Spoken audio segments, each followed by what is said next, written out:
Welcome to Python core. इस lecture series में हम लोग पाइथन के बिल्कुल बेसिक्स एंड फंडामेंटल्स को हम लोग सीख रहे हैं। इस बेसिक्स एंड फंडामेंटल को सीखने में हम लोगों ने बहुत सारा वीडियोस क्लियर किया है। ये हम लोग का फर्स्ट वीडियो नहीं है, इससे पहले भी बहुत सारे वीडियोस हैं। इसके पहले का जो वीडियो है उसमें हम लोगों ने रिलेशनल ऑपरेटर के ऊपर हम लोगों ने चर्चा किया था। रिलेशनल ऑपरेटर एक ऑपरेटर जो चैप्टर है उसका एक सब डिविजन है या सब टॉपिक है। आज में हम लोग लॉजिकल ऑपरेटर के ऊपर बात करेंगे और ये लॉजिकल ऑपरेटर एक्चुअली डिपेंडेंट होती है। ये इंडिपेंडेंटली काम नहीं कर सकती है।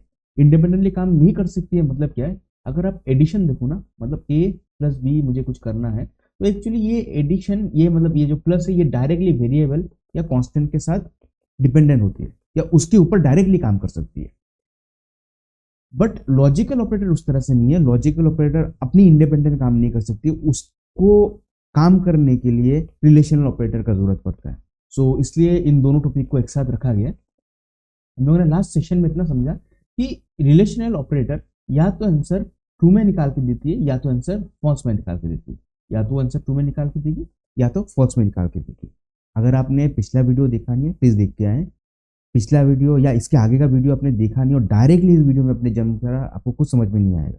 याद रखिए हम लोग पाइथन कोड कर रहे हैं। This is the basics and fundamentals. आपको ये चीजें समझ में नहीं आएंगी, पाइथन के एडवांस सेक्शन में आप नहीं जा पाओगे। लॉजिकल ऑपरेटर अपनी इंडिपेंडेंट काम नहीं कर सकती है। लॉजिकल ऑपरेटर रिलेशनल ऑपरेटर के ऊपर काम करती है। अभी किस बेसिस में काम करती है अभी ये समझिए। मान लीजिए मेरे पास तीन वेरिएबल, एक है ए, एक है बी और एक है सी। अभी मैं लिख रहा हूं ए इज ग्रेटर देन बी और लिख रहा हूं बी इज ग्रेटर देन सी।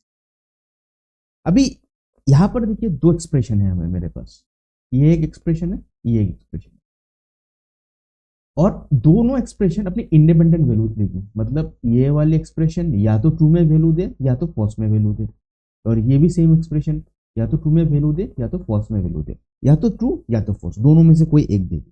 फिलहाल अगर मैं इस एक्सप्रेशन में ध्यान दूं तो ये फॉल्स देगी, और एक एक्सप्रेशन में ध्यान दूं ये भी एक फॉल्स देने वाली, क्योंकि 10 इज नॉट ग्रेटर देन 20। यहाँ पर 10 बिठाओ, यहाँ पर 20 बिठाओ, तो देखो 10 इज नॉट ग्रेटर देन 20, तो इसलिए फॉल्स देने वाला है।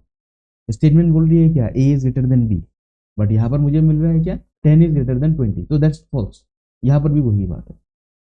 अभी लॉजिकल ऑपरेटर क्या करेगी, ये दोनों एक्सप्रेशन को मिलाएगी, ये दोनों एक्सप्रेशन को एक साथ करके एक रिजल्ट देती है। तो that is the working of logical operator. First ये एंड ये और, ये दोनों जो ऑपरेटर है हम लोग इसके ऊपर चर्चा करेंगे। ये एंड और ये और, ये दोनों जो ऑपरेटर्स होते हैं ना, ये दोनों ऑपरेटर्स या रिलेशनल एक्सप्रेशंस को एक साथ करने के काम करती है। मतलब हम लोग क्या करेंगे, अगर मैं ये दोनों स्टेटमेंट को अगर मैं क्रम में लिखूं तो ये वाली स्टेटमेंट होगी, इसकी अपनी रिजल्ट आती है, इसकी अपनी रिजल्ट आएगी। तो लॉजिकल ऑपरेटर क्या करती है, हम लोग यहाँ पर हम लोग लॉजिकल ऑपरेटर बैठाएंगे। लॉजिकल ऑपरेटर क्या करेगी, ये रिलेशनल एक्सप्रेशन और इस रिलेशन एक्सप्रेशन के रिजल्ट को लेगी, उनको कंबाइन करेगी, कंबाइन करके हम लोग को एक यूनिफाइड वैल्यू देगी, या ये भी बोल सकते हैं कि सिर्फ और सिर्फ एक वैल्यू देगी। जाहिर सा बात है, ये वैल्यू या तो ट्रू में बात करेगी या तो फॉल्स में बात करेगी। मतलब या तो इसका वैल्यू ट्रू आएगा या तो इसका वैल्यू फॉल्स आएगा, बट जो भी आएगा दोनों एक्सप्रेशन को मिला के एक वैल्यू आएगा, या तो वो ट्रू में आए या तो फॉल्स में। तो बेसिकली लॉजिकल जो ऑपरेटर्स होते हैं हम लोग इसलिए काम में लेते हैं, बहुत सारे रिलेशनल एक्सप्रेशन को एक साथ मिलाती है और एक रिजल्ट निकाल के देती है। ये डिसीजन मेकिंग के लिए बहुत ज़्यादा ज़रूरी है। सो यहाँ पर आप बहुत अच्छे से देख पा रहे हो, ये रिलेशनल ऑपरेटर सिंगल काम नहीं कर सकती, ये इन दोनों के ऊपर काम करती है।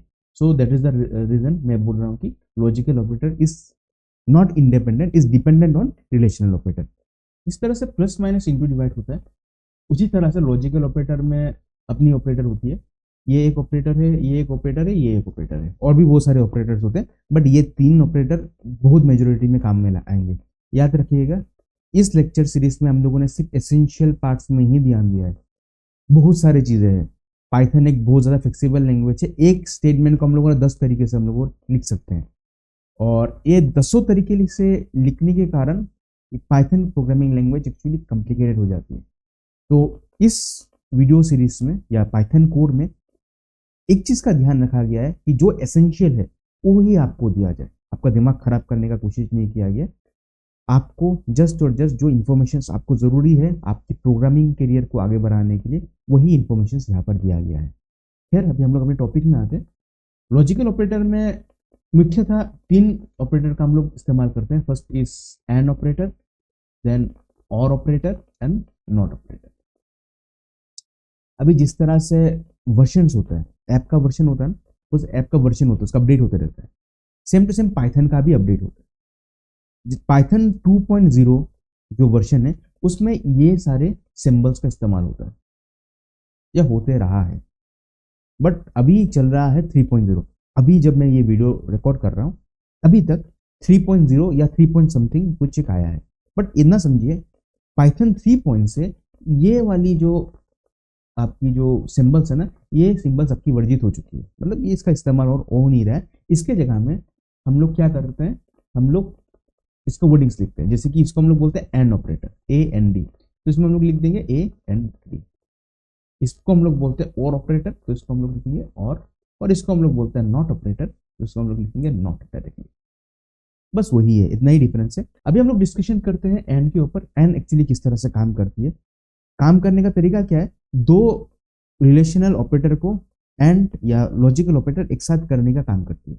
ये मैंने बात कर चुका हूँ, क्या लॉजिक से वो एक साथ करती है, किस बेसिस में या किस क्राइटेरिया में वो दोनों रिजल्ट्स को एक साथ करती है, इसके ऊपर हम लोग चर्चा करेंगे। अभी एंड ऑपरेटर किस तरह से 2 रिलेशनल एक्सप्रेशन को कंबाइन करती है, इसके ऊपर हम लोग चर्चा करते हैं। तो इसके लिए हम लोग क्या करते हैं, एग्जाम्पल लेंगे। तो एग्जाम्पल क्या है, यहाँ पर हम लोग एंड लिखते हैं, ठीक है। एग्जाम्पल क्या है, अभी एग्जाम्पल ये है कि आपको एक पार्टी में इनविटेशन है, आपको एक पार्टी में न्योता है, आप जाके उसमें उस पार्टी में आपको जाना है। अभी ये है मेरा पार्टी, इस पार्टी में मुझे जाना है, और इस पार्टी में जाने के लिए जरा सोचिए किन चीजों का जरूरत होगा। एक आपका पार्टी है, सिंपल सा लॉजिक, आपको एक पार्टी में जाना है, उस पार्टी में जाने के लिए आपको किन किन चीजों का जरूरत होगा। ये जरूरत शायद लड़की लोगों के लिए कुछ अलग हो, लड़का लोगों के लिए अलग हो। अगर आप लड़के हो तो पार्टी में जाने के लिए आपके लिए 2 चीजों का जरूरत होगा। फर्स्ट कि आपका पेट सही रहना चाहिए, स्टोमक गुड। आपकी पार्टी में जाने के लिए क्या करना है, आपका स्टोमक अच्छा होना चाहिए। एंड तीसरा क्या है, आपको इनवाइट होना चाहिए, आपको इनविटेशन होना चाहिए, बिना इनविटेशन में आप जाओगे नहीं, तो इनविटेशन। ये दोनों चीज़ें जरूरी है। हाँ, यहाँ पर कुछ कुछ ऐसे भी है जो बिना इनविटेशन के भी चले जाए, बट फिलहाल हम लोग एक साधारण सा बात करते हैं कि अगर पार्टी, कोई भी पार्टी में अगर आपको अटेंड करना है तो उसमें आपका पेट सही होना है और आपको इनविटेशन, ऐसा समझते हैं। अभी यहाँ इसमें अगर कोई लड़की हो तो उसके लिए शायद दूसरे क्राइटेरिया हो, उसको कुछ कपड़े ज़रूरत होगी या उसको कुछ यूनिक कपड़े का जरूरत होगी, मुझे लड़की लोगों का नहीं मालूम। बट मैं लड़के लोगों का बस इतना सटीकता बोलूँगा कि एक पार्टी है तो लड़के लोग बड़ी सिंपल सा फंडा है, पार्टी है, उस पार्टी में जाना है और खाना है, बस इतना ही काम है। हम लोग बहुत ज़्यादा सोचते नहीं है कि हमारे पास कपड़े हो या नहीं हो, हम लोग शायद फटे हुए कपड़े पहन भी चल जाए, कोई दिक्कत नहीं है, बट हम लोग एक पार्टी में जाते हैं खाने के लिए, बस इतना ही सिंपल सा बात है। अभी अपने टॉपिक पे आते हैं। टॉपिक क्या है, मुझे ये पार्टी अटेंड करना है, मुझे ये पार्टी अटेंड करना है, और इस पार्टी को अटेंड करने के लिए मेरे पास एक अच्छा पेट होना चाहिए, मतलब मैं खाना को अच्छे से पका दूं, मेरा पेट खराब हुआ तो मैं पार्टी में नहीं जा पाऊंगा। एंड आपकी इनविटेशन आपकी होनी चाहिए। तो ये दोनों चीजें हैं। अभी जरा एक चीज मानते हैं, चलो एक चीज समझते हैं। आपका पेट खराब है, आपका क्या है, आपका पेट खराब है, बट आपके पास इनविटेशन लेटर है, तो क्या आप पार्टी में जा पाओगे, नहीं जा पाओगे, राइट। आप पार्टी में नहीं जा पाओगे, जाहिर सा बात है। मैंने बोला हम लड़के लोग पार्टी में जाते हैं खाने के लिए, हमें मतलब नहीं है कौन किसके साथ क्या कर रहा है। सेम टू सेम फिर दूसरा है कि चलो मेरा पेट तो अच्छा है, बट मेरे पास इनविटेशन लेटर नहीं है, तब मैं पार्टी में जा पाऊंगा क्या, तब भी मैं पार्टी में नहीं जा पाऊंगा। अगेन मेरे पास पेट भी अच्छा नहीं है, मतलब मेरा पेट खराब हो बैठा हुआ है, और मेरा पास इनविटेशन भी नहीं है, तब मैं पार्टी में जा पाऊंगा, तब भी नहीं जा पाऊंगा। मेरे पास पेट सही है और मेरे पास इनविटेशन कार्ड भी है, तब मैं पार्टी में जा पाऊंगा, हाँ बिल्कुल, अभी मैं पार्टी में बिल्कुल जा पाऊंगा। सो ये होता है एन का वर्किंग प्रिंसिपल। याद रखिए, एन दोनों रिजल्ट को एक साथ मिलाएगी और एक साथ मिला के ट्रू देगी। कब देगी, जब दोनों के दोनों रिजल्ट ट्रू हो। इसका मतलब क्या है, मान लीजिए मेरे पास 3 वेरिएबल है और मैं अगर लिखता हूं a is greater then b and ये एंड ऑपरेटर है, ये वाला एंड जो है ये ऑपरेटर है, and b is greater then, ठीक है। अगर इस एक्सप्रेशन को बहुत ध्यान से देखें, ये एंड ऑपरेटर है, इस ऑपरेटर का काम है कि ये इसके साथ और इसके साथ काम करेगी और एक यूनिफाइड रिजल्ट देगी, एक वन रिजल्ट देगी, सिंगल एक यूनिफाइड रिजल्ट देने वाली है। अभी इसका एक अलग रिजल्ट आएगा, इसका एक अलग रिजल्ट आएगा। जरा ध्यान से देखते हैं इस पर्टिकुलर एग्जांपल में हो क्या है। यहाँ पर आप देखो a is greater then b, a का वैल्यू है 10 और b का वैल्यू है 20। क्या 10 20 से बड़ा है? जी बिल्कुल नहीं, तो इसका रिजल्ट क्या आएगा? फॉल्स आएगा। और फिर यहाँ पर देखिए b is greater then 20, b का मतलब 20 और c का मतलब 30, उसका मतलब क्या 20 यहाँ पर लिखेंगे 20, यहाँ पर लिखेंगे 30, 20 इज ग्रेटर देन 30, नहीं ये भी गलत है, तो इसको भी फॉल्स। तो इसका एक सिंगल आंसर आएगा। एंड क्या करेगी, इसका एक अलग आंसर है, इसका एक अलग आंसर है, एंड क्या करेगी, दोनों आंसर को एक साथ करेगी, एक साथ करके एक रिजल्ट देगी, मतलब फॉल्स। फॉल्स इसलिए दे रही है क्योंकि एंड क्या बोलती है, एंड बोलती है कि भैया दोनों के दोनों रिजल्ट सही होना होगा, या फिर जितने भी सारे रिजल्ट है, या पर सिर्फ दो एक्सप्रेशन हो गए बोल के बात नहीं है, दो रिलेशनल एक्सप्रेशन हो गए बोल के बात नहीं है, और भी रिलेशन एक्सप्रेशन हो सकते हैं। अगर उसके बीच में अगर एंड लगा हुआ है, तो एंड का सिंपल एक फंडा है कि उसकी इस साइड की वैल्यू और इस साइड की वैल्यू दोनों के दोनों ट्रू होगी, तब जाके वैल्यू ट्रू आने वाली है, वरना आंसर में ट्रू नहीं आने वाला। तो इस बेसिस में इसका रिजल्ट क्या होगा, इसका रिजल्ट होगा फॉल्स, सिंगल एक ही रिजल्ट आने वाली है। अगर मैं क्या करता हूं, मैं इसको थोड़ा वैल्यू चेंज करता हूं, मैं क्या कर दिया 10 की जगह में इसको कर दिया 100 इज ग्रेटर देन 20, ये कंडीशन अभी ट्रू है, यहाँ पर 100 बिठाओ, यहाँ पर 20 बिठाओ, 100 इज ग्रेटर देन 20, हाँ कंडीशन ट्रू है जी, तो यहाँ पर ट्रू आ गई, इसका आंसर इंडिपेंडेंटली ट्रू देगी। और b इज ग्रेटर देन 20, मतलब b का वैल्यू क्या है 20 एंड c का वैल्यू है 30। यहाँ पर देखो, अब इधर में देखो b is greater then c, मतलब b का वैल्यू है 20 और c का वैल्यू है 30, तो 20 इज ग्रेटर देन 30, या तो कंडीशन भैया फॉल्स है। तो अभी एंड क्या करेगी, एंड इन दोनों को मिलाएगी, इस ट्रू को और इस फॉल्स को एक साथ कंबाइन करने की कोशिश करेगी। किस बेसिस में कंबाइन करेगी कि एंड क्या बोलती है कि इस साइड का भी रिजल्ट ट्रू हो तो इस साइड का भी रिजल्ट ट्रू हो, तब जाके ट्रू दूंगा। अभी इस साइड का तो रिजल्ट ट्रू है बट इस साइड का रिजल्ट फॉल्स है, तो एंड क्या कर देने वाली है, एंड देने वाली है फॉल्स। इसको कर देता हूँ 200 और बाद बाकी 10 230, ये वाली वैल्यू। अभी देखो, अभी 10 इज, यहाँ पर अभी 10 हो गई, यहाँ पर अभी 10 हो गई, अभी 10 इज ग्रेटर देन 20। अभी ये कंडीशन क्या है, 10 इज ग्रेटर देन 200, सॉरी अभी बी में 200 है, 10 इज ग्रेटर देन 200, ये तो कंडीशन फॉल्स है, तो कंडीशन फॉल्स है, तो ये क्या हो गया, फॉल्स हो गई। बट इधर में अगर देखो b is greater then c, मतलब 200 इज ग्रेटर देन 30, तो ये कंडीशन क्या हो गई, ये कंडीशन हो गई ट्रू, मतलब यहाँ पर आ गई ट्रू। अभी एंड ऑपरेटर क्या करेगी, इन दोनों के ऊपर काम करेगी, दोनों के ऊपर काम कर रही है मतलब क्या है, इसको भी लेगी और इसको भी लेगी, दोनों को एक साथ कंबाइन करने की कोशिश करेगी, और कंबाइन करके क्या निकाल के देगी, निकाल के देगी हमें फॉल्स। इसलिए फॉल्स देगी क्योंकि एंड क्या बोलती है, इस साइड की भी रिजल्ट और इस साइड की भी रिजल्ट ट्रू होनी होती है, तभी जाके एंड ट्रू रिजल्ट देता है। दोनों में से एक भी फॉल्स तो फॉल्स। देन फिर से यहाँ पर आ जाते हैं। अभी इसमें क्या करता हूँ मैं 1000 कर देता हूँ, इसमें मैं क्या करता हूँ थोड़ा 1000 कर दिया। अभी फिर से आओ, यहाँ पर ए की जगह में क्या बैठेगा 1000, ए की जगह में बैठ गया 1000 और बी की जगह में बैठ गया 200, तो 1000 is greater then 200, condition true, तो कंडीशन ट्रू मतलब कि यहाँ पर ट्रू बैठ गई।